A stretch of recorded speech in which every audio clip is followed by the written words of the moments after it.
कक्षा 9 के विद्यार्थियों का हार्दिक अभिनंदन और स्वागत है। आज पार्ट 2 के जो प्रश्न उत्तर है उनका हम अध्ययन करेंगे, जो हम पहले पढ़ चुके हैं।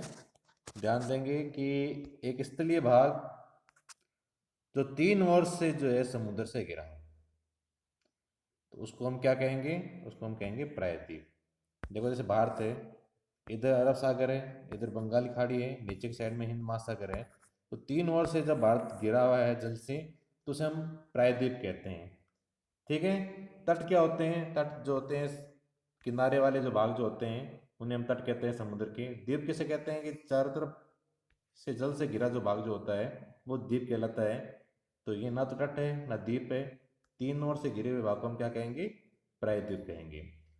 भारत के पूर्वी भाग में म्यांमार की सीमा निर्धारण करने के वाले पर्वतों का संयुक्त नाम क्या है?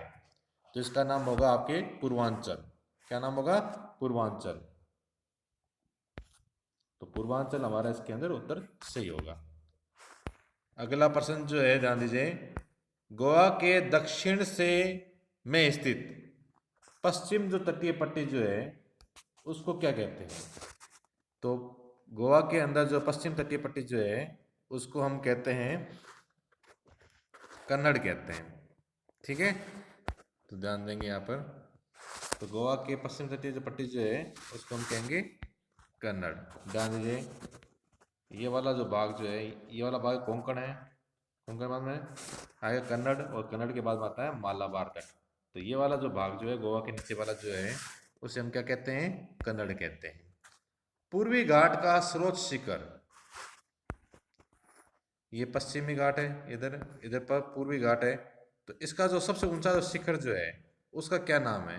तो उसका नाम जो आपको बताया गया था पूर्वी घाट के अंदर जो है वो था महेंद्रगिरी। ध्यान देना। अगर पश्चिमी घाट की बात आती है तो अनाईमुड़ी होता, लेकिन पूर्वी घाट पूछा गया है तो पूर्वी घाट का उत्तर होगा महेंद्रगिरी। अब आगे ध्यान दीजिए, भाबर क्या है? इसके बारे में पहले बहुत अच्छे से हमने जो है बताया हुआ है कि नदियां जो होती है, और वो जो नदियां हैं वो जब पर्वतों से नीचे उतरती है ऐसे, और सबसे नीचे की जो पहाड़ियां जो होती है वो शिवालिक होती है।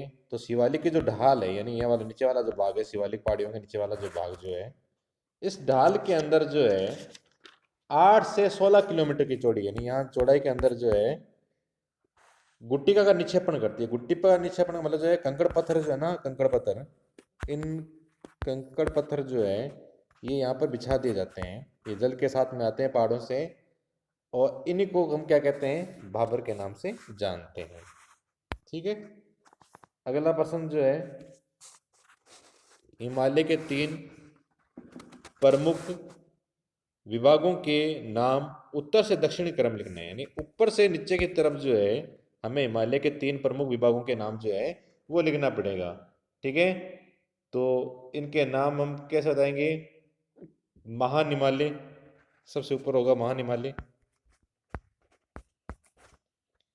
महान हिमालय के ठीक नीचे होगा हिमाचल हिमालय। हिमाचल हिमालय, और हिमाचल हिमालय के ठीक नीचे होगा शिवालिक हिमालय। शिवालिक। तो महान हिमालय, हिमाचल हिमालय और शिवालिक हिमालय। देखो, जैसे सबसे ऊपर वाले पहाड़ जो है ये महान हिमालय है, उसके बाद उनके नीचे जो पहाड़ जो है उसे हम हिमाचल हिमालय कहते हैं। सबसे नीचे वाले जो पहाड़ जो है उनको हम क्या कहते हैं? शिवालिक के हिमालय कहते हैं। तो हिमालय को अगर ऊपर से नीचे की ओर देखा जाए क्रम से, तो इस प्रकार से इनका नामों को हम बताएंगे। अरावली और विंध्याचल की पहाड़ियों में कौन सा पठार स्थित है?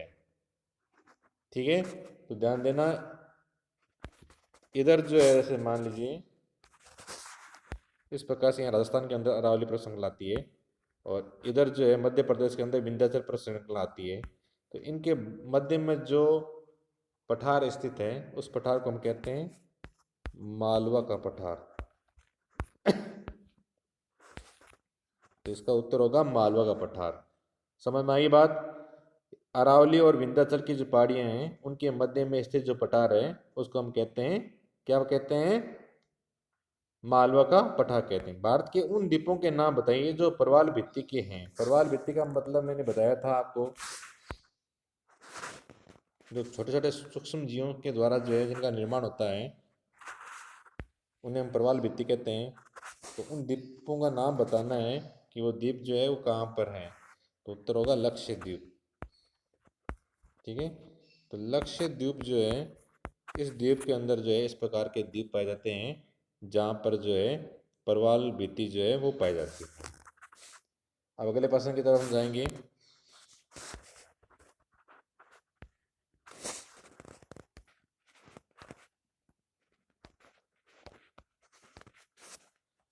अगला प्रश्न जो है, बांगर और खादर में क्या अंतर है? तो ध्यान देंगे, एक तरफ लिखेंगे बांगर और एक तरफ लिखेंगे खादर। इन दोनों के अंदर जो है क्या क्या अंतर है?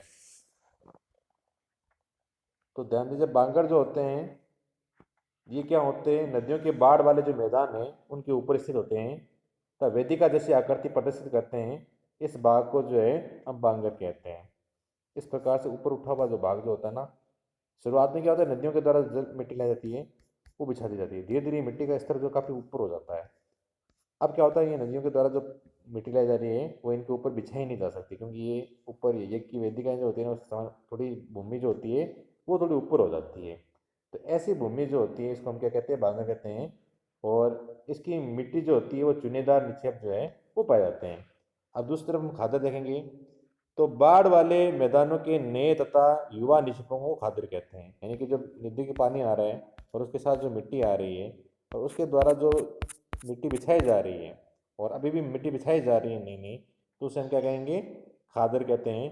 प्रत्येक वर्ष इसका पुनर्निर्माण होता है, इसलिए इसको क्या कहते हैं?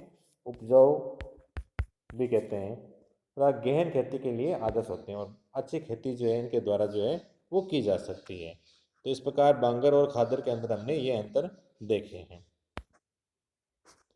अगला प्रश्न जो है, पूर्वी घाट तथा पश्चिमी घाट में जो है क्या अंतर है? ठीक है, तो पूर्वी घाट तथा पश्चिमी घाट के अंदर हमें अंतर बताना है। ध्यान देना इधर आप अच्छी तरह से। पूर्वी घाट तथा पश्चिम घाट के अंदर देखो, ये वाला भाग जो है इधर जो है, इधर है पश्चिमी घाट और इधर है पूर्वी घाट। इन दोनों के अंदर क्या क्या अंतर है देखो। तो पूर्वी घाट की ऊंचाई जो होती है ये वाले भाग, ये क्या है? कम है ऊंचाई। और इधर क्या होगी? ऊंचाई क्या होगी? अधिक होगी। दूसरा अंतर क्या है? पूर्वी घाट की सबसे ऊंची चोटी जो है महेंद्रगिरी, इस साइड वाले जो है पूर्वी घाट, यहाँ सबसे ऊंची जो चोटी है यानी पहाड़ जो है उसका नाम है महेंद्रगिरी। पश्चिमी घाट की सबसे ऊंची चोटी जो है अनाई मुड्डी है यहाँ पर। तो पश्चिमी घाट की सबसे ऊंची चोटी जो है वो अनाई मुड्डी है। पूर्वी घाट की औसत ऊंचाई, ध्यान दीजिए, ये घाट जो है इसकी औसत ऊंचाई है 60 मीटर, 600 मीटर। 600 मीटर जो है इसकी औसत ऊंचाई है। जबकि पश्चिमी घाट जो है इसकी ऊंचाई जो है 900 से लेकर 1600 मीटर तक जो है इसकी ऊंचाई। पूरी घाट जो है असतत, यानी ये लगातार नहीं है पूरी घाट। दोबारा ध्यान दीजिए यहाँ पर कि जैसे मान लीजिए यहाँ पर पूरी घाट बने हुए हैं, ये बीच बीच में से जगह है और यहाँ से जो नदियाँ वगैरह जो है ये बहती रहती है। इनके बीच में जो है यानी लगातार नहीं है पहाड़ियाँ वगैरह जो है, इसलिए हम कह सकते हैं कि पूर्वी घाट जो है वो क्या है? असतत। असतत का मतलब लगातार नहीं है। ये पश्चिमी घाट जो है ये लगभग बहुत कम इनके अंदर संकरे मार्ग हो सकते हैं, लेकिन ज़्यादातर ये जो है एकदम सीधे पाए जाते हैं। तो ये इनके अंदर जो है हमें अंतर जो है वो देखने को मिलता है। आज जो पढ़ाया गया है इसे अच्छे से अपनी कॉपी में करना है। धन्यवाद।